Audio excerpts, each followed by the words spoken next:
बिना कोसी भराईना ए जी आईना आईना आईना रौरा बिना कोसी भराईना।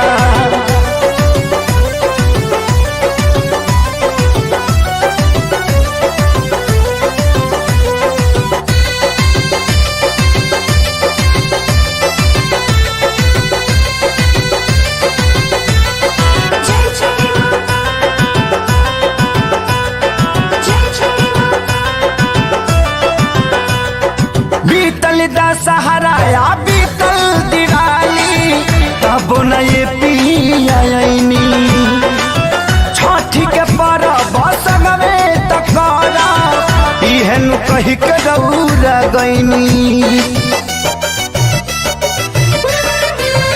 हाँ बीतल दशहरा या बीतल दिवाली तब न ये पियानी छठी के परब संगमे तकरा इहन कही के रौरा गईनी।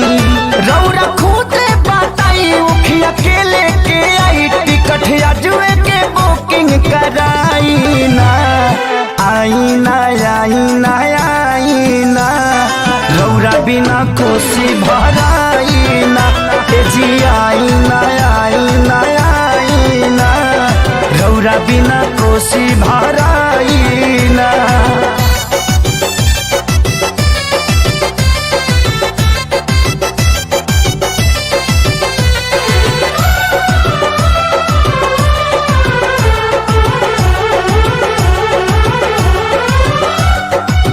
जेठ जेठानी देवर देवरानी जोड़ी बना के घाट जई है का हम कहब सभे के हो पूछी तोहर पिया कब है।